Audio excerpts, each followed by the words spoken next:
آغاز سخن سے پہلے اپنے موضوع کے اوپر گفتگو کرنے سے پہلے چند جملے استقبال محرم کے حوالے سے عرض کروں گا۔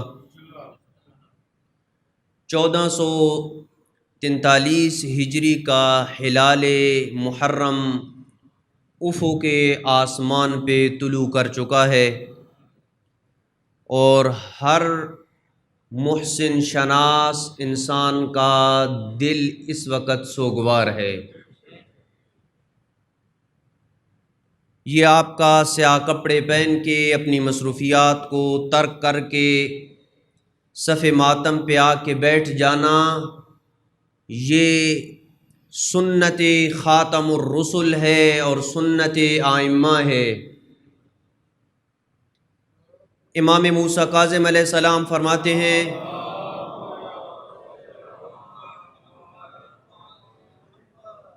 کہ جب محرم کا چاند نظر آتا تو میرے بابا کو کبھی بھی کسی نے مسکراتے ہوئے نہ دیکھا،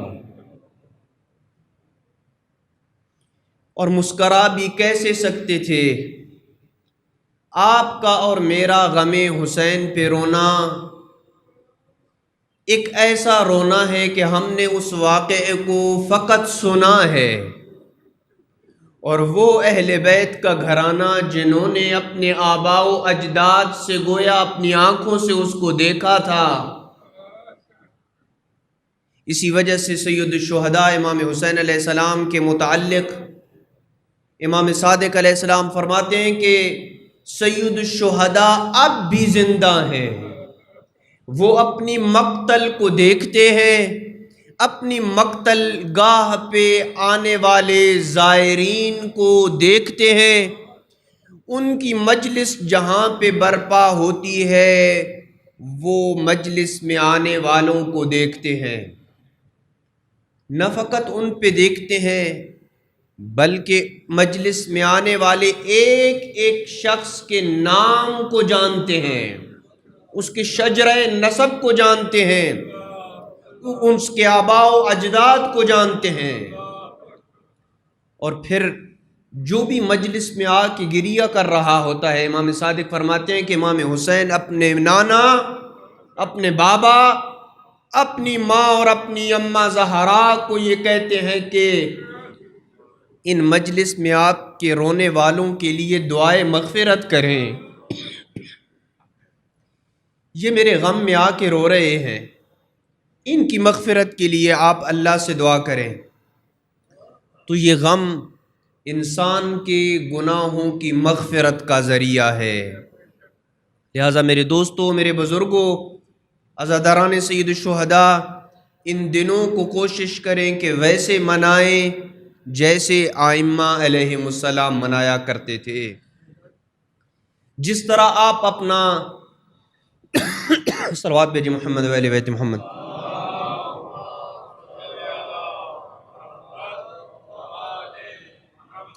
جس طرح آپ ظاہری طور پہ سیاہ لباس پہن کے غم مناتے ہیں، اسی طریقے سے باطنی طور پہ بھی یہ انسان کو احساس ہونا چاہیے کہ جس مہینے میں اور جس دنوں میں میں زندگی گزار رہا ہوں، یہ دن بقیہ دنوں اور ایام سے مختلف ہیں۔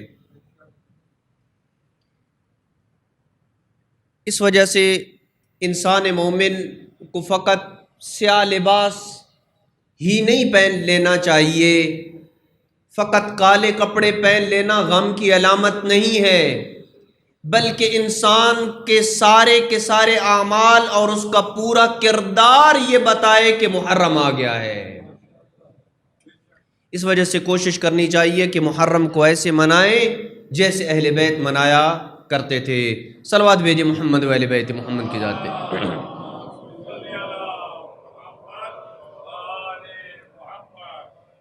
اس سال عشرہ محرم الحرام میں جس موضوع اور عنوان کے اوپر آپ کی خدمت میں گفتگو کی سعادت حاصل کی جائے گی، وہ عنوان اپنی نوعیت کا ایک منفرد عنوان ہے، اور شاید میں نہیں سمجھتا کہ آپ نے اس سے پہلے اس عنوان اور ٹاپک کے اوپر کوئی عشرہ محرم الحرام سنا ہو، اور وہ ہے علی در دعائے نبی، یعنی امیر المومنین صلوات اللہ وسلامہ علیہ کے لیے پیغمبر نے جو دعائیں مانگی تھیں، ہم وہ دعائیں بتائیں گے کہ کیا دعائیں تھیں۔ اس لیے کہ دعا مانگنے والا پیغمبر ہے اور جس کے لیے مانگی جا رہی ہے وہ علی ہے، تو ان دعاؤں کو ڈسکس کرنا چاہیے کہ وہ کون سی دعائیں ہیں، کون سی دعا کس موقع پہ مانگی گئی، کیوں مانگی گئی، فقط علی کے لیے ہی کیوں مانگی گئی، یہ بیان کیا جائے گا اس عشرہ محرم الحرام میں۔ ان ساری دعاؤں کو تو میں نہیں پڑھ سکتا، چونکہ پیغمبر کی کوئی دعا خالی نہیں تھی جس میں علی کا تذکرہ نہ ہو۔ سب کو تو نہیں پڑھ سکتا، لیکن جتنا وقت کے دامن میں گنجائش ہوئی ضرور ہے ان دعاؤں کو پڑھیں اور بتائیں لوگوں کو کہ پیغمبر نے اگر دعائیں کی ہیں تو کس کے لیے کی ہیں، پیغمبر کی دعاؤں کا اگر کوئی مرکز رہا ہے تو وہ کون ہے۔ اس لیے ہم ان مین اور چیدہ دعاؤں کے اوپر گفتگو کریں گے۔ سورہ انبیاء کی آیت نمبر 89 جو آپ کی پاکیزہ سماعتوں کی نظر کی ہے، توجہ میری طرف ہے یا نہیں؟ رب لا تذرنی فردا وانت خیر الوارثین، یہ جہاں قرآن کی آیت ہے پیغمبر کی دعا بھی ہے۔ ہاں جی، قرآن کی آیت کس موقع پہ اتری یہ میرے ٹاپک نہیں ہے، لیکن پیغمبر نے یہ دعا کب کی اور کس کے لیے کی یہ میرا ٹاپک ہے۔ توجہ ہے میری طرف؟ ایک مختصر سی تمہید آپ کی خدمت میں عرض کروں گا، اور اس تمہید کو جاننا اس لیے ضروری ہے کہ پتہ چلے کہ یہ دعا کس موقع پہ کی گئی۔ ترجمہ میں آیت کا کر دیتا ہوں، رب لا تذرنی فردا، پالنے والے مجھے تنہا نہ چھوڑنا، وَأَنْتَ خَيْرُ الْوَارِثِينَ، اور تو بہترین وارث ہے، وارثوں میں سب سے بہتر تو وارث ہے۔ یہ 4 یا 5ویں صدی ہجری کا واقعہ ہے، جب قریش نے مدینہ کے اوپر چڑھائی کرنا چاہی۔ پیغمبر کو خبر ہوئی کہ قریش نے مدینہ کے اوپر شب خون مارنے کا ارادہ کر لیا ہے۔ پیغمبر نے اپنے سارے اصحاب کو جمع کیا اور حکم دیا کہ خندق کھودو۔ پہنچ گئے میں کدھر جا رہا ہوں؟ خندق کھودو۔ خندق کھودنے کا حکم ہوا، سارے اصحاب خندق کھودنے میں مشغول ہو گئے۔ مورخین کہتے ہیں کہ پیغمبر اکرم صلی اللہ علیہ وآلہ وسلم نے سب سے پہلے خود اوزار اٹھائے، خندق کھودنے لگے۔ پیغمبر خندق کھودتے، علی ابن ابی طالب مٹی اٹھاتے۔ خندق کھودنے کا ایک بڑا ہی پیارا واقعہ آپ کی خدمت میں عرض کرتا چلوں۔ جنگیں تو آپ نے پہلے بھی بہت سی سنی ہوں گی، لیکن آج منفرد انداز میں سنیں گے۔ پیغمبر اکرم صلی اللہ علیہ وآلہ وسلم خندق کھود رہے ہیں۔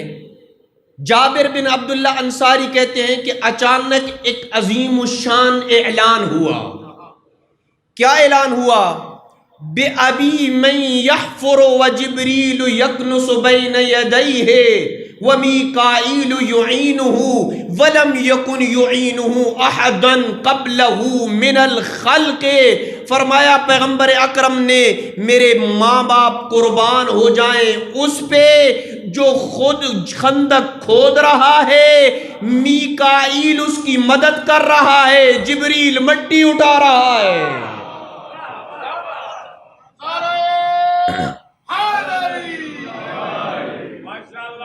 کون ہے وہ کہ جو خندق کھود رہا تھا، جبریل مٹی اٹھا رہا تھا، میکائیل مدد کر رہا تھا؟ اور روایت کے آخر میں جو جملہ ہے وہ یہ ہے کہ وَمِيكَائِيلُ لَمْ يُعِينُهُ أَحَدًا قَبْلَهُ مِنَ الْخَلْقِ، اس سے پہلے میکائیل نے اللہ کی مخلوق میں سے کسی کی مدد نہیں کی تھی۔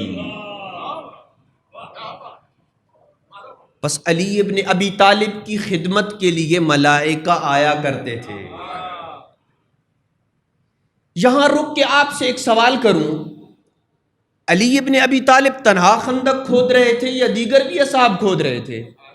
سارے اصحاب کرام خندق کھود رہے تھے، لیکن کسی کی مدد کے لیے جبریل اور میکائیل نہ آئے، فقط علی ابن ابی طالب کے لیے میکائیل اور جبریل کیوں آئے؟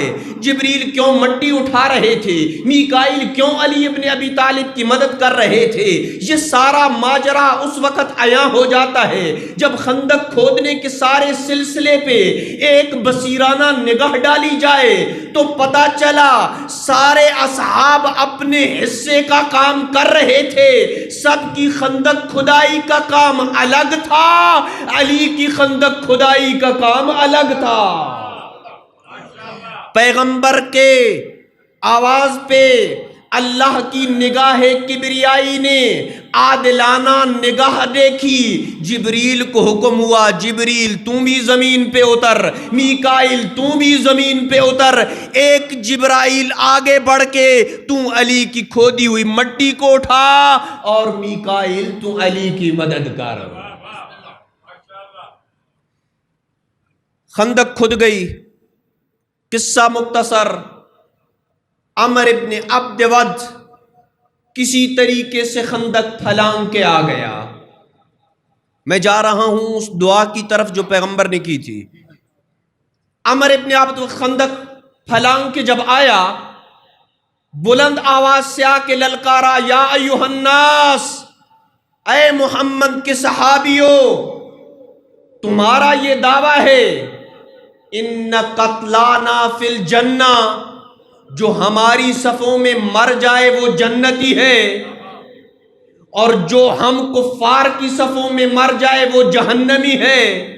کوئی ہے تم میں جو آگے بڑھے اور جنت میں جائے یا ہمیں جہنم بھیج دے؟ آگے کوئی بڑھے گا میرے مقابلے کے لیے؟ یا تو مارا جائے گا یا مر جائے گا۔ مر جائے گا تو جنتی ہے، ہم سے مارا جائے گا تو کیا ہوگا؟ توجہ ہے یا نہیں؟ پیغمبر اکرم اتنے اعلیٰ اخلاق کے مالک، خاتم الرسل رحمت للعالمین کی زبان عصمت میں جنبش آئی اور یہ کہا من لہذا الکلب، کون ہے جو اس کتے کا منہ بند کرے؟ کون ہے؟ کوئی نہ اٹھا سوائے اس کے جو ہمیشہ اٹھتا تھا۔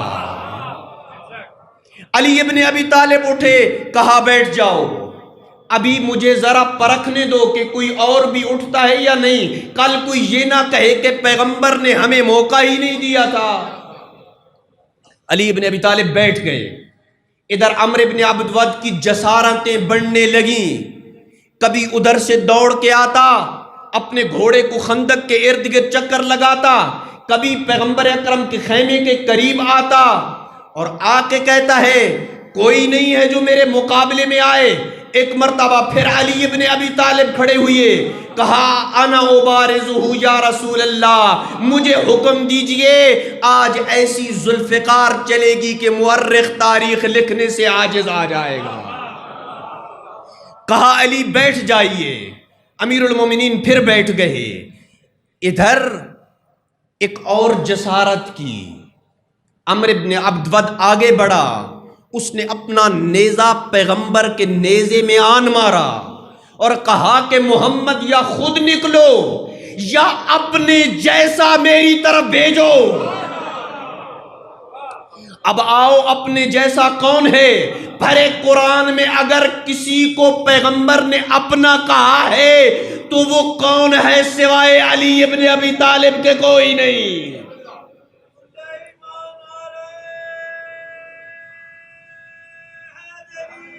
یا علی، سوائے علی ابن ابی طالب کے کوئی نہیں۔ جب جسارتیں پڑی، اس کی دھمکیاں اور للکارنا بڑھا، پیغمبر نے کہا جو اس کے لیے آگے بڑھے گا اسے میں انعام دے رہا ہوں۔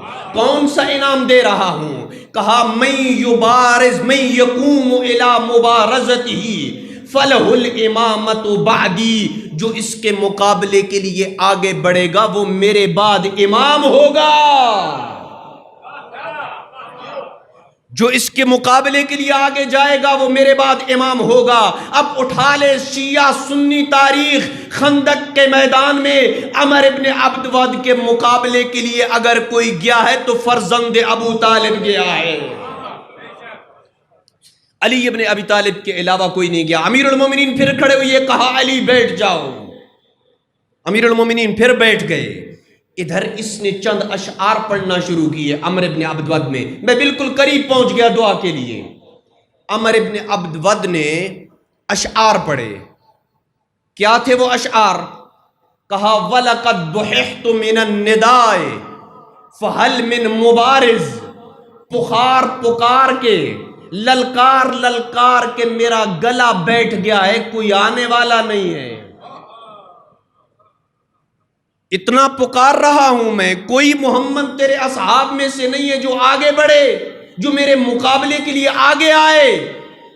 اور پھر کہا کہ وقفت منذ جبن المشجع وقف القرن المناجزی، میں جنگ کے ان مقامات میں جہاں بڑے بڑے بہادر کمزوری کا مظاہرہ دکھاتے ہیں وہاں جنگ کے سخت میدان میں ڈٹا رہتا ہوں۔ کوئی محمد تیرے پاس ہے تو آگے آئے۔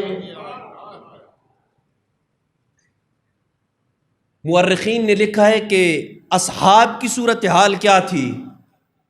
وَالنَّاسُ سُکُوتٌ کَأَنَّ عَلَىٰ رُؤُوسِهِمْ طَیْرٌ، اس طرح سناٹا چھایا ہوا تھا گویا ان کے سروں کے اوپر پرندے ہیں، اگر بات کی تو پرندے اڑ جائیں گے۔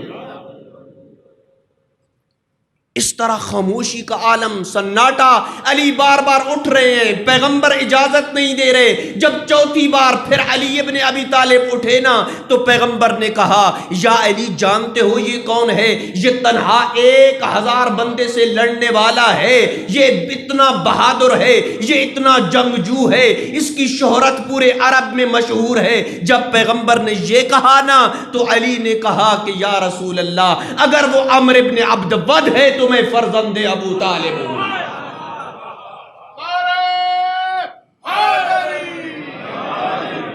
بالکل آ گیا اس دعا کے قریب کہ جو میں نے آپ کو سرنامہ تلاوت کی تھی، سرنامہ کلام میں آغاز میں تلاوت کی تھی۔ اب پیغمبر نے علی ابن ابی طالب کو اپنے قریب بلایا، وَعَمَّمْ وَنَزَعَ إِمَامَتَهُ مِنْ رَأْسِهِ، اپنے امامِ نبوت کو اپنے سر سے اتارا۔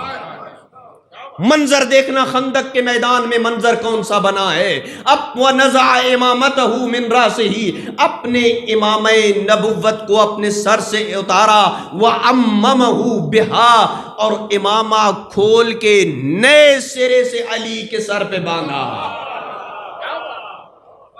یہاں پہ رک کے مجھے یہ کہنے دیجئے، پیغمبر اکرم صلی اللہ علیہ وآلہ وسلم نے خندق کے دن اپنا امامہ کھول کے علی ابن ابی طالب کے سر پہ امامہ رکھ کے یہ بتا دیا تھا کہ میرے بعد لڑائی اسی کے اوپر ہونی ہے، اسی تاج کے اوپر لڑائی ہونی ہے۔ میں آج یہ بتا کے جا رہا ہوں، قیامت کے سورج تک یاد رکھنا میری زندگی میں بھی تاج نبوت کا وارث یہی ہے، میرے بعد بھی یہی ہے۔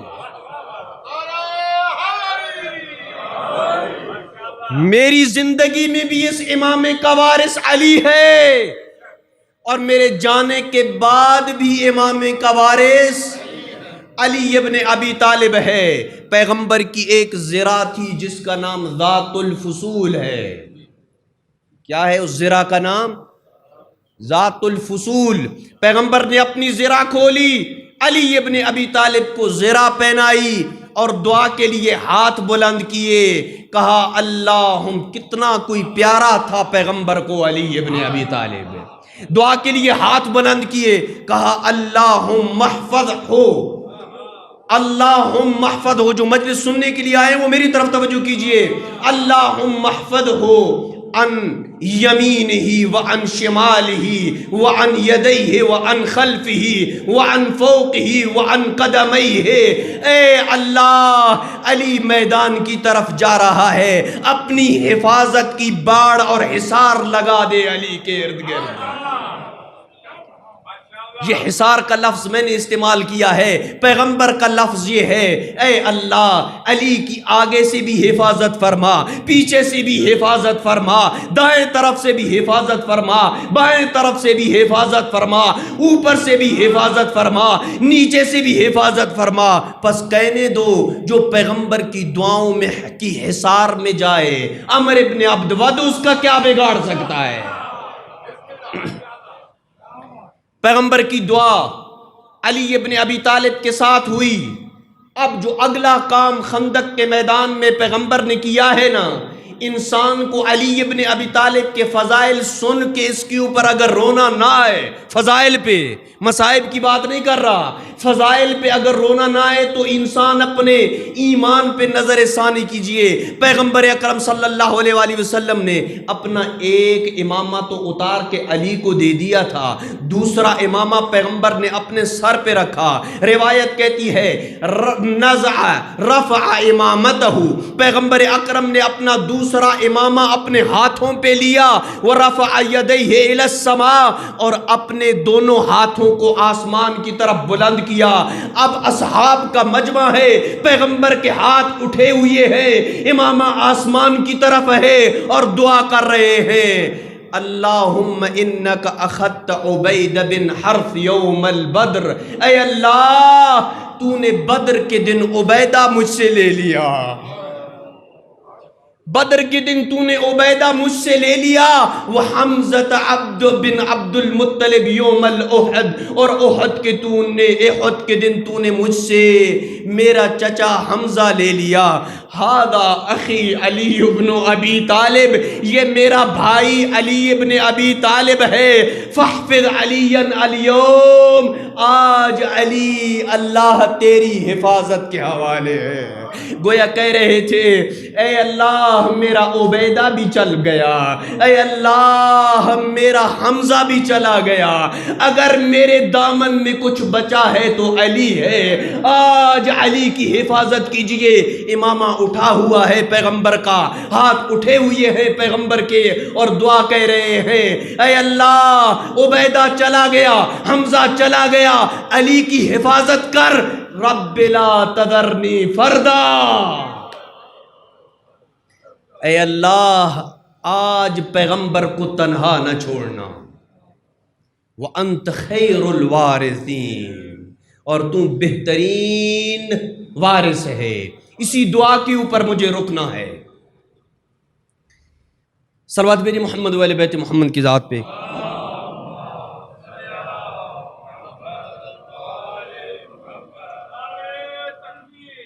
اللہ اکبر، یا رسول اللہ،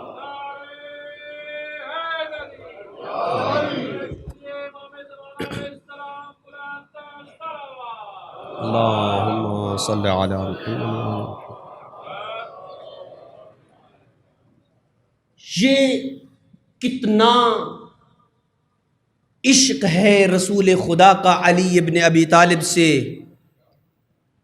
گویا کہہ رہے ہیں کہ پورا کا پورا لشکر اسلام ایک طرف، اور اگر علی چلا گیا تو میں محمد تنہا ہوں۔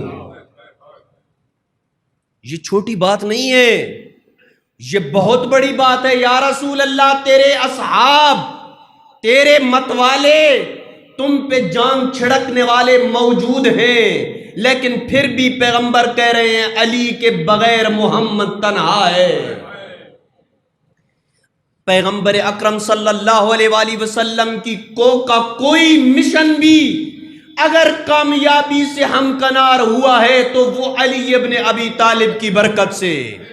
جنگیں جیتی ہیں تو سارا جیت کا سہرا سجا ہے علی کے سر پہ، اور یہی وجہ ہے مورخین نے لکھا ہے کہ جب علی ابن ابی طالب کو کسی غزوہ میں بھیجتے تھے نا پیغمبر اکرم صلی اللہ علیہ وآلہ وسلم کہ یا علی جاؤ، دعاؤں کے انبار لگا کے بھیجتے تھے، اور ایک دعا ہر غزوے میں اور ہر جنگ میں کیا کرتے تھے، اللہم لا تمتنی حتی ترینی علیا، اے اللہ محمد کو اس وقت تک موت نہ آئے جب تک علی کو نہ دیکھ لوں۔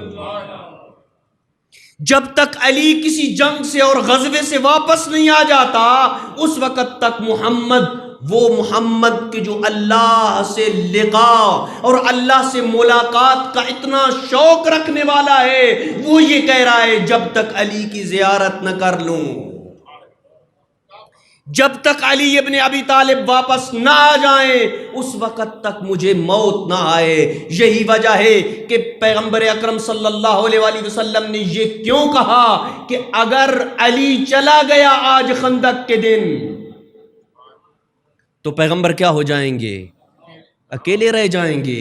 اس لیے کہ آپ اٹھا لیں نا تاریخ، سنی شیعہ تاریخ اٹھا کے دیکھ لیں، اسلام کی ولادت کے پہلے دن سے لے کے پیغمبر کی شہادت تک دعوت ذوالعشیرہ میں اگر کوئی اٹھا تو علی ابن ابی طالب، فتح مکہ پہ دوش پیغمبر پہ کسی نے چڑھ کے بت سوار توڑے تو علی ابن ابی طالب، جنگوں میں اگر کسی کی تلوار سے اسلام پھیلا تو وہ علی ابن ابی طالب، کسی کو اپنا بھائی بنایا تو وہ علی ابن ابی طالب، ہر میدان میں علی پیغمبر کے بعد پہلے نمبر پہ ہے، پر سمجھ نہیں آتی کہ علی چوتھے پہ کیسے چلا گیا۔ ہر مقام پہ پیغمبر اکرم صلی اللہ علیہ وآلہ وسلم نے علی ابن ابی طالب کو مقدم کیا ہے۔ پیغمبر خود بتا کے گئے اعلمکم علی ابن ابی طالب، اے میرے اصحاب تم میں سب سے زیادہ علم رکھنے والا علی ابن ابی طالب ہے۔ کوئی جھوٹی سی جھوٹی روایت بھی لے کے آ جائیں جس میں یہ موجود ہو کہ کبھی علی نے کسی صحابی سے کوئی مسئلہ پوچھا ہو، ملتی ہے روایت کوئی؟ ہر صحابی چاہے وہ اپنے فضل میں جتنا بھی بڑا ہو وہ علی ابن ابی طالب سے پوچھتا تھا، چاہے پیغمبر زندہ ہوں یا پیغمبر کے بعد ہوں۔ اقواکم علی ابن ابی طالب، تم میں سب سے زیادہ بہترین فیصلے کرنے والا علی ابن ابی طالب ہے۔ علم میں علی افضل، قضاوت میں علی افضل، زہد و تقوی میں علی افضل، ہر جگہ پہ افضل۔ تو تمام امامت کے جتنے بھی اتھینٹک معیارات ہیں وہ علی ابن ابی طالب کے اندر موجود ہیں۔ پس پیغمبر کی جانشینی کا تنہا وارث علی ابن ابی طالب ہے۔ اسی وجہ سے پیغمبر اکرم نے یہ دعا کی کہ یا رب لا تذرنی فردا، کہ مجھے تنہا نہ چھوڑو۔ اور جب چلے نا علی ابن ابی طالب تو مشہور جملہ آپ کے بچوں کو بھی یاد ہے کہ برز الایمان کلہ الی الکفر کلہ، علی ابن ابی طالب آج شرک کے مقابلے میں نہیں جا رہا ہے، کل ایمان کل کفر کے مقابلے میں جا رہا ہے۔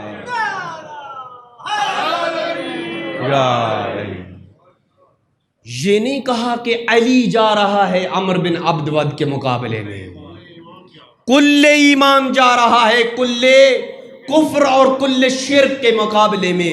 پتہ چلا جب علی ابن ابی طالب کل ایمان ہے تو اس کے مقابلے میں آنے والا کل کفر اور کل شرک ہے۔ ہر دور میں علی ابن ابی طالب کا شیعہ بھی ایمان کا مجسمہ ہونا چاہیے۔ جس کا امام کل ایمان ہو وہ کبھی شرک جیسی بات نہیں کر سکتا۔ وہ شرک جیسی بات کر سکتا ہے؟ نہیں کر سکتا، اس لیے کہ تو ماننے والا ہے اس کا جو کل ایمان ہے۔ کل ایمان اور شرک کا کوئی آپس میں جوڑ ہے، کوئی ربط نہیں ہے۔ پس اے علی ابن ابی طالب کے چاہنے والوں، اے شیعہ علی ابن ابی طالب کی ماننے والوں، جہاں ہم برز الایمان کلہ الی الکفر کلہ پہ نعرہ حیدری لگاتے ہیں، وہاں پہ ہمیں اپنے نفسوں میں ذرا دیکھنا چاہیے کہ ایمان میرے اندر کس قدر ہے،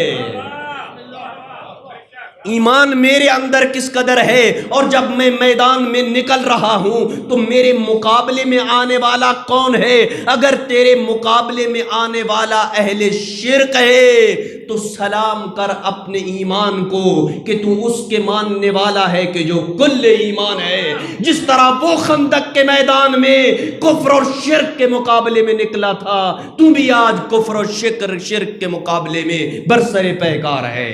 صلوات میرے محمد و اہل بیت محمد کی۔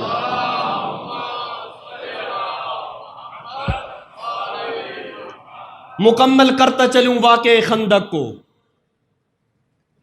علی ابن ابی طالب گئے، جب آئے نا اس کے مقابلے میں، اب آپ کی معلومات میں اضافے کے لیے یہ بات کہہ رہا ہوں، جس وزن اور قافیے میں عمر ابن عبد ود نے للکارا تھا، اسی وزن اور قافیے میں علی ابن ابی طالب نے جواب دیا، اور یہ علی کے علاوہ کوئی نہیں کر سکتا تھا، کہ کیونکہ امام الفصاحت والبلاغہ، علی کی کلام اللہ کی کلام سے نیچے ہے، مخلوق کی کلام سے بلند و بالا ہے، مخلوق کی کلام سے بلند ہے۔ اللہ کی کلام کے بعد علی کی کلام کا مرتبہ آتا ہے۔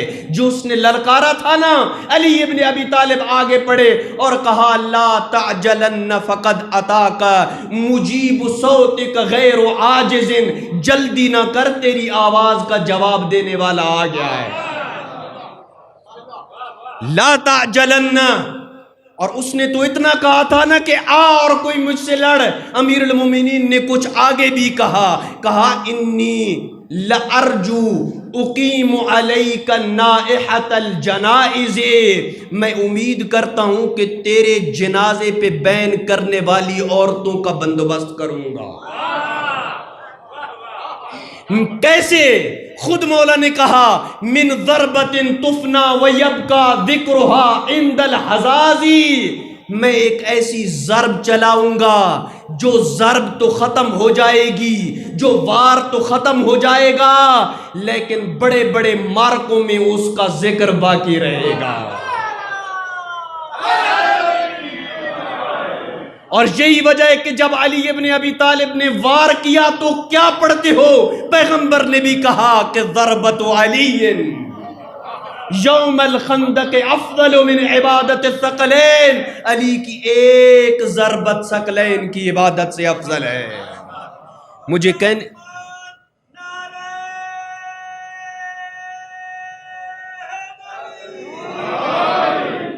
کہنے دیجئے جس کی ایک ضربت افضل ہو ثقلین کی عبادت سے، اللہ جانے اس کے سجدوں کا کیا عالم ہوگا، اللہ جانے اس کے رکوع و سجود کا کیا عالم ہوگا، اللہ جانے اس کی نمازوں کا کیا عالم ہوگا، اس کے صدقہ و خیرات کا کیا عالم ہوگا۔ آگے بڑھے علی ابن ابی طالب، عمر ابن عبد ود نے کہا کون؟ کہا میں علی ابن ابی طالب۔ کہا عمر ابن عبد ود نے کہا میں نہیں چاہتا کہ ابو طالب کے بیٹے کو قتل کروں، لہٰذا تم واپس چلا جا۔ محمد کو کہا کہ کسی بڑے کو بھیجے، بڑے بڑے بیٹھے تھے، کسی بڑے کو بیٹھے، 20-25 سال کے جوان کو میری طرف بھیج دیا ہے، گویا یہ عمر ابن عبد ود کی توہین ہے۔ میں نہیں چاہتا کہ ابو طالب کا بیٹا میرے ہاتھوں مارا جاؤ۔ سن لو علی کے ماننے والو، علی حیدر کرار نے جب یہ سنا نا، اس نے کہا میں نہیں چاہتا کہ ابو طالب کا بیٹا میرے ہاتھوں سے مارا جائے۔ مولا نے کہا واللہ انی احب ان اقتلکا، خدا کی قسم میں پسند کرتا ہوں تیرا سر کاٹ کر ریت میں ملا دوں۔ تو نہیں چاہتا یا علی، تو نہیں چاہتا، لیکن میں علی چاہتا ہوں کہ تیرا غرور خاک میں ملاؤں۔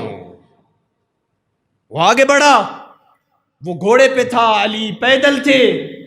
امیر المومنین نے اسے 3 آپشن دیے، کہا یا واپس چلا جا،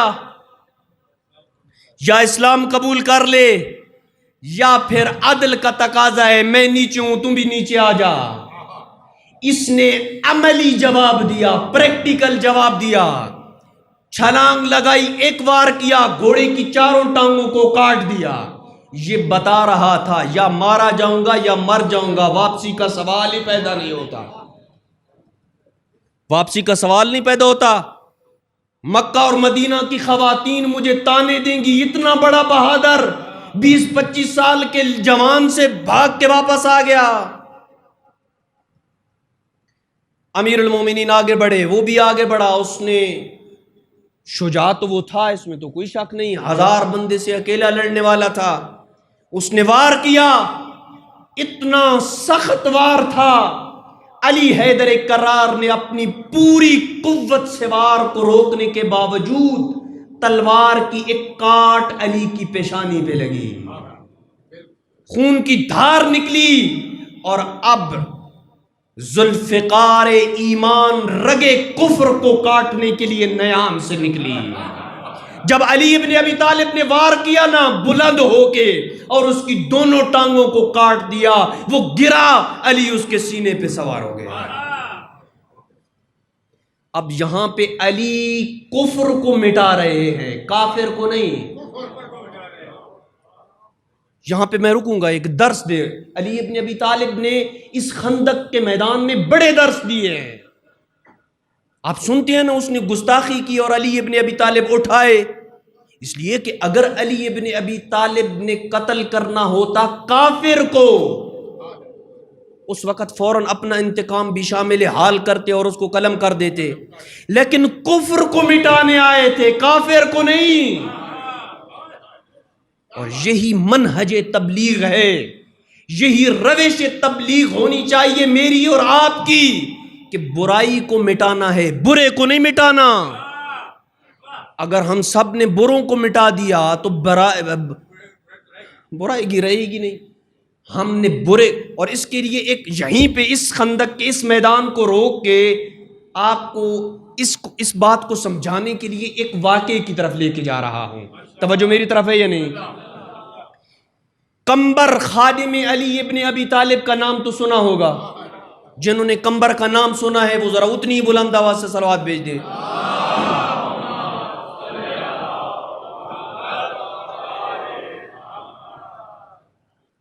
یہ کمبر کا نام آپ نے سنا ہے، لیکن اس کے علاوہ میرے خیال کچھ نہیں سنا ہوگا۔ کمبر نے کیسے اسلام قبول کیا پتہ ہے؟ کمبر کسی خاتون سے محبت کرتا تھا، جب رشتہ مانگنے گیا اس کے باپ سے، وہ دشمن علی تھا، اس نے کہا کہ میری شرط ہے، حق مہر میں علی کا سر لا کے دو تو میں اپنی بیٹی کا رشتہ تجھے دے دوں گا۔ یہ بھی اپنے آپ کو بڑا بہادر سمجھتا تھا، کوفہ سے باہر کہیں رہتا تھا، اور کہا کوئی مسئلہ نہیں ہے، تلوار اٹھائی اور کوفہ کی طرف چل پڑا۔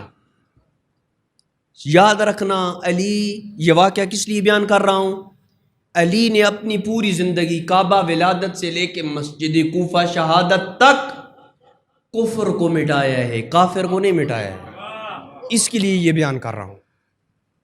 یہ چلا اپنی تلوار لے کے، جب کوفہ کے حدود اور بارڈر پہ پہنچا نا تو دیکھا کہ علی ابن ابی طالب، یہ نہیں جانتا کہ یہ علی ابن ابی طالب ہے۔ یہ آیا، پوچھا کہ مجھے ایک کام ہے، مجھے بتا سکتے ہو کہ علی کا ایڈریس کہاں ہے، اس وقت علی کہاں ملے گا؟ مولا نے کہا کہ کیا کام ہے علی سے؟ کہا کام تو میرا کوئی پرسنل کام ہے، خصوصی کام ہے، یہ نہیں بتا سکتا، لیکن آپ مجھے بتا دو کہ علی کہاں ہے اس وقت۔ مولا نے کہا اس وقت علی کہاں ہے میرے علاوہ کوئی نہیں جانتا۔ میں فقط جانتا ہوں کہ علی کہاں ہے، کام بتاؤ، تو تب یہ مجبور ہو گیا۔ اس نے کہا بتاتا ہوں اس شرط پہ، لیکن آپ نے کسی کو نہیں بتانا۔ کہا وعدہ، میں کسی کو نہیں بتاؤں گا۔ کہا یوں میں کسی خاتون سے عقد نکاح کرنا چاہتا ہوں، اس کے والد نے یہ شرط لگائی ہے کہ حق مار میں علی کا سر لاؤ گے تو تب نکاح کروں گا، میں چلا ہوں علی کا سر لینے کے لیے۔ کہا کوئی مسئلہ نہیں، علی کا ایڈریس بتانے سے پہلے ذرا میری بات سن لے، علی کا قد و قامت میری قامت کی طرح ہے۔ ہاں، علی گویا کہ تمہارے سامنے علی کھڑا ہے، آ ذرا پہلے علی سے 2 ہاتھ کر لے، پھر علی کا ایڈریس بتاتا ہوں۔ اس نے تلوار نکالی، امیر المومنین نے بھی تلوار نکالی، اس نے وار کیا، علی ابن ابی طالب نے وار روکا، اس کی زرہ پہ ہاتھ ڈال کے علی ابن ابی طالب نے اس کو گرایا۔ امیر المومنین نے یوں نقاب اوڑا ہوا تھا، جب نقاب اوڑا ہوا تھا نا، اس کے اوپر جب بیٹھے، اس نے نیچے سے امیر المومنین کی طرف دیکھا اور کہا مجھے لگتا ہے علی تم ہی ہے۔ اب دیکھیے گا، امیر المومنین نے نقاب اتارا اور کہا میں اپنے وعدے کے اوپر قائم ہوں اور تجھے سر کاٹنے کی اجازت ہے، لیکن اس سے پہلے ایک کام کر لے۔ اور کیا کام؟ یہ ہے کہ تو زبان سے یہ اقرار کر لے، لا الہ الا اللہ محمد رسول اللہ۔ اگر کفر کو مٹانا، کافر کو مٹانا ہوتا تو اوپر سوار تھے، سر کاٹ سکتے تھے، کافر تھا، لیکن کہا نہیں، لا الہ الا اللہ محمد رسول اللہ تو پڑھ اور میں اپنی ذوالفقار تجھے دیتا ہوں، میرا سر کاٹ لے۔ سلام ہو علی تیری عظمت کے اوپر، جو لا الہ کے تحفظ کے لیے اپنا سر بھی کٹوانے کے لیے تیار ہے۔ ادھر اس نے لا الہ پڑھنا چاہا، علی نے اپنی جبین کو خالق کے سامنے جھکایا اور کہا اے پالنے والے، اس کی جبین کو جھکانا میرا کام تھا، دلوں کو موڑنا تیرا کام ہے۔ اور پھر زندگی بھر ایسا رہا کہ سایہ علی سے جدا ہوا، کمبر علی سے جدا نہ ہوا۔ تو اب واپس چلے خندق کے میدان میں، واپس چلیں یا نہ چلے؟ صلوات بھیجی محمد ولی بیت کی ذات کے۔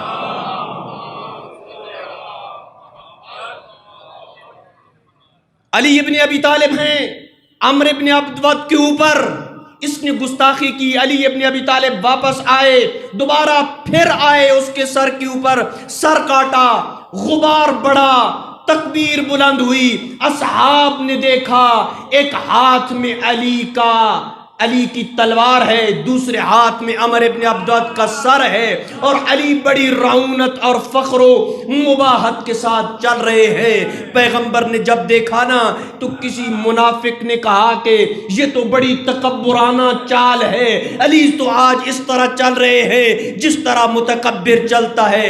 پیغمبر نے کہا ہر تکبر ناجائز ہے، لیکن علی کی یہ چال آج رب کو پسند ہے۔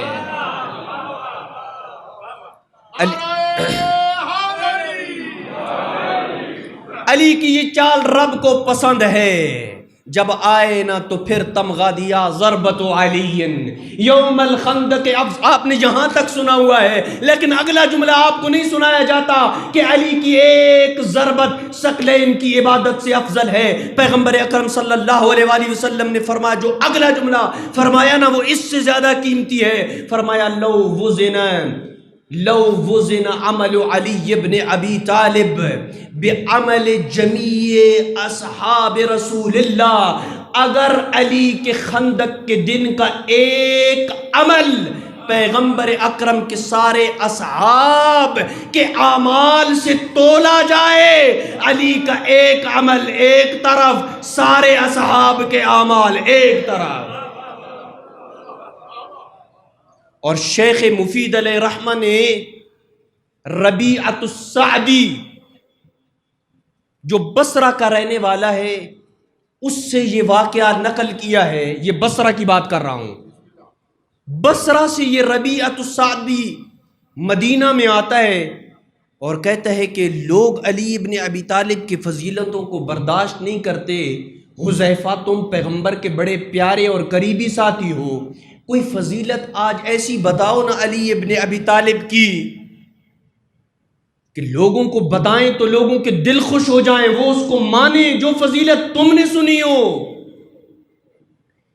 کہا او ما تسألنی من علی، علی کی کون کون سی فضیلتیں پوچھتے ہو، کون سی فضیلت علی کی بتاؤں؟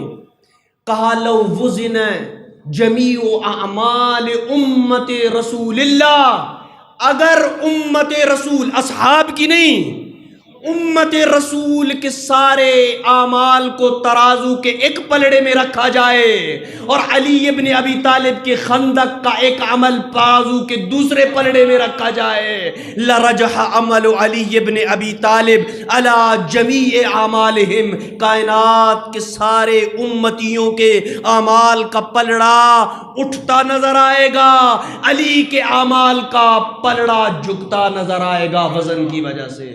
ہر شخص نہیں لائق کے مدعی حیدر، ہر شخص نہیں لائق کے مدعی حیدر، اغیار کو یہ طرز کلام آ نہیں سکتا، اور مر جائے منافق نہ پکارے گا علی کو، نہ پاک زبانوں پہ یہ نام حیدری یا علی۔ حذیفہ کہتے ہیں لو قسمت فضیلت علی بقتل عمر ابن عبد ود بین المسلمین باجمعہم، اگر قتل عمر ابن عبد ود کی فضیلت جو علی کے حصے میں آئی یہ تمام مسلمانوں میں تقسیم کی جائے، لوسعہم باجمعہم، سب پہ علی کی یہ فضیلت بھاری نظر آئے گی۔ یہ اتنا، کیونکہ کفر اور ایمان کا مقابلہ تھا۔ جب علی ابن ابی طالب واپس آئے، جو دوسرا درس ہمیں اس سے ملتا ہے، کسی نے کہا یا علی ہلا سلبت درعہ، یا علی آپ نے اس کی زرہ کو کیوں نہیں چھینا؟ اس کی ولم یکن فی العرب، شاہ صاحب یہ جملہ عربی روایات میں موجود ہے، ولم یکن فی العرب زرع مثلہا، عمر ابن عبد ود جو اتنا بہادر تھا، جو زرہ اس نے پہن رکھی تھی اس سے قیمتی زرہ پورے عرب میں نہیں تھی، آپ نے وہ زرہ کیوں نہیں کھینچی؟ کہا علی کو یہ شرم آتی تھی کہ دشمن کو عریاں کر دے، یہ میرا جود و کرم ہے کہ علی ابن ابی طالب دشمن کو عریاں نہیں کر سکتا۔ یہی وجہ ہے جب عمر ابن عبد ود کی بہن اپنے بھائی کے لاشے پہ آئی نا تو اس نے یہ کہا تھا کہ من قتلہ، میرے بھائی کو کس نے قتل کیا ہے؟ جب بتایا گیا نا علی ابن ابی طالب نے قتل کیا تو اس نے کہا کہ میرے بھائی کا قاتل شکر ہے کریم اور سخی قاتل ہے، کریم اور سخی قاتل ہے، اور اس نے اپنے بھائی کی لاشے پہ دو شعر پڑے تھے، کہا لو کان قاتلہ غیر قاتل علی لابکی علیہ آخر الابدی، اگر میرے بھائی کا قاتل علی کے علاوہ کوئی اور ہوتا تو قیامت کے سورج کے طلوع ہونے تک گریا کرتی، لیکن چونکہ قاتل علی ہے اب گریا نہیں کروں گی۔ کیوں؟ اس لیے کہ لا یعاب بھی، میرے بھائی کا قاتل وہ ہے جس میں کوئی عیب نہیں ہے، لا یعاب بھی، اور اس کا باپ وہ ہے جو سردار مکہ کا سردار تھا، اس کا بھائی وہ ہے جو سردار مکہ کا سردار تھا۔ بھائی کی لاش پہ آ کے بھی روئی نہیں، کیوں نہیں روئی؟ اس لیے کہ قاتل کریم تھا، اس لیے کہ قاتل سخی تھا، اور علی ابن ابی طالب یہ درس دے گئے کہ دشمن سے بھی اگر پالا پڑے تو جہاں تک تیرا مطلب ہو اس وقت اس حد تک جا، انسانیت کی حدود کو پامال مت کر۔ لیکن اے علی تیری ہی اولاد کے ساتھ کربلا میں جو سلوک روا رکھا گیا، انسانیت کی حدود پامال ہو گئی۔ چاہے بہن بھائی کافر ہی ہوں، رشتہ تو بہن اور بھائی کا عجیب ہوتا ہے نا، لیکن ایک بہن اور بھائی کا رشتہ کائنات میں کوئی عجیب ہی رشتہ ہے، اور وہ ہے میری آقا زادی زینب عالیہ اور سید الشہداء کا رشتہ۔ جب عقد ہوا تھا نا میری آقا زادی کا عبداللہ بن جعفر کے ساتھ، تو اس وقت امیر المومنین نے 2 شرطیں رکھی تھیں۔ کہا تھا عبداللہ شریعت کا مسئلہ ہے، بیوی شوہر کی اجازت کے بغیر گھر سے باہر نہیں جا سکتی، لیکن میری ایک شرط یہ ہے کہ میری بیٹی دن میں کم از کم 1 بار اپنے بھائی کو ملنے جائے گی، اور دوسری شرط یہ ہے کہ کسی وقت اگر حسین کو وطن چھوڑنا پڑا، اجرکم علی اللہ، اجرکم علی اللہ، کسی وقت اگر حسین کو مدینہ چھوڑنا پڑا تو میری یہ بیٹی اپنے بھائی کے ساتھ جائے گی۔ جب مدینہ چھوڑنے کی تیاری مکمل ہو گئی نا تو میری آقا زادی آ گئی آہستہ آہستہ عبداللہ کے پاس جو بستر بیماری کے اوپر تھے۔ کہا عبداللہ نکاح کے وقت میرے بابا نے 2 شرطیں رکھی تھیں، ایک شرط تو تم نے پوری کر دی، مجھے روز اجازت ملتی تھی، اب میرا بھائی جا رہا ہے کربلا کی طرف، میں بھائی کے ساتھ جانا چاہتی ہوں۔ عبداللہ نے کہا زینب کہاں کا ارادہ رکھتا ہے غریب کربلا حسین؟ کہا کربلا کی طرف۔ کربلا کا نام آیا، کہا میں جانتا ہوں کوفہ کے لوگ لٹیرے ہیں، بدماش ہے، شرابی ہے، اور تو علی کی پردہ دار بیٹی، اجرکم علی اللہ، تو علی کی پردہ دار بیٹی ہے۔ جب نام آیا منع تو نہیں کیا، کہا کہ علی کی پردہ دار بیٹی ہے۔ جب سنا نا کہ عبداللہ تردد کر رہے ہیں، کہا عبداللہ اگر کہتے ہو تو میں نہیں جاتی، لیکن ایک بات سن لو، 28 رجب کو جب حسین کا قافلہ چلے گا، ادھر حسین کے محمل ہوں گے، وہ ساتھ زینب کا جنازہ اٹھے گا۔ اجرکم علی اللہ۔ ازادارو اجازت ملی میری آقا زادی کو، بس 2 جملے اور ختم کر رہا ہوں۔ مدینہ روانگی کے وقت بہت ہی المناک مصائب ہیں، الوداع کر کے اجرکم علی اللہ، اجرکم علی اللہ۔ آئے نا جب سلمہ کے پاس، نانی اماں کو کہا نانی اماں میں کربلا جانے کا ارادہ رکھتا ہوں۔ کربلا کا نام آیا، سلمہ تڑپی، ساری احادیث پیغمبر سے سن چکی تھی۔ کہا میرے بیٹے یمن چلے جاؤ، کسی اور طرف چلے جاؤ، جنگلوں کا رخ کر لو، صحراؤں کی طرف چلے جاؤ، لیکن کربلا نہ چلو۔ میرے آپ کے نانا نے مجھے بتایا تھا اس زمین پہ میرا بیٹا نہر فرات کے کنارے وہ پیاسا ذبح کیا جائے گا، کربلا نہ جاؤ۔ سید الشہداء نے کہا نانی اماں آپ کو تو فقط اتنا پتا ہے نا کہ میں کربلا مارا جاؤں گا، مجھے اپنی مقتل کا بھی پتا ہے۔ نانی اماں ذرا تجھے میں کربلا کی زیارت کراؤں، او کربلا کی زیارت کا شوق رکھنے والوں، کربلا کا سب سے پہلا زائر سلمہ، ہاتھ بلند کیے میرے آقا نے، تمام زمینیں پست ہوئی، زمینیں کربلا بلند ہوئی۔ نانی اماں وہ دیکھو، وہ نہر فرات ہے، یہاں پہ میرے اکبر کا لاشا ہو، اجرکم علی اللہ، یہاں پہ میرے اصغر کے گلے پہ تیر لگے گا، اور یہاں پہ میرے عباس کے بازو کٹیں گے، یہاں پہ میری بہنوں کے پردے چھنیں گے، یہاں پہ ہماری قبریں بنیں گی، یہاں پہ ہمارے لاشیں پامال ہوں گے۔ اجرکم اللہ۔ سلمہ غش کھا کے زمین پہ گری۔ جب ہوش آیا نا سلمہ کو، مولا نے ہاتھ بڑھا کے ایک مٹھی خاک کی لی اور سلمہ کو دی اور کہا سلمہ اس خاک کو اس خاک کے ساتھ رکھ دو جو میرے نانا نے آپ کو دی تھی، اور جس دن میرے نانا کی دی ہوئی خاک خون بن جائے سمجھ لینا یہ خاک بھی خون بن جائے گی۔ اس وقت حسین شہید ہو چکا ہوگا۔ چلا گیا کربلا سے قافلہ۔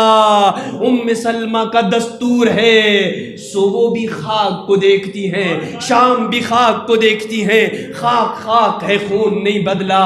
غریب کربلا 2 محرم کربلا آئے، خاک خاک ہے، خون نہیں بدلا۔ 7 محرم پانی بند ہوا، خاک خاک ہے، خون نہیں بدلا۔ 10 محرم کا دن آیا، خون نہ بنا۔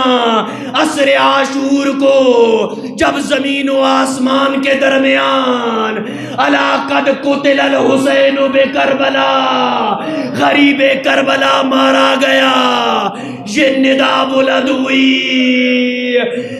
سلمہ دوڑ کے حجرے میں آئی، اب خاک خاک نہ تھی، خون میں بدل چکی تھی۔ سلمہ گر گئی، بے ہوش ہو گئی۔ آؤ ادب کے ساتھ ہاتھ جوڑیے۔ سلمہ یہ خون حسین کا نہیں ہے، یہ مدینہ ہے، کربلا نہیں ہے۔ سلمہ کلیجے پہ ہاتھ رکھ، تو مدینہ میں ہے، زینب کربلا میں ہے۔ مدینہ اور کربلا میں بڑا فاصلہ ہے، لیکن زینب اور مقتل میں 72 قدم کا فاصلہ ہے۔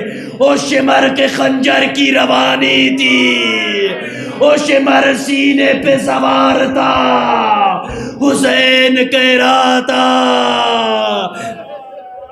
انا للہ و انا الیہ راجعون۔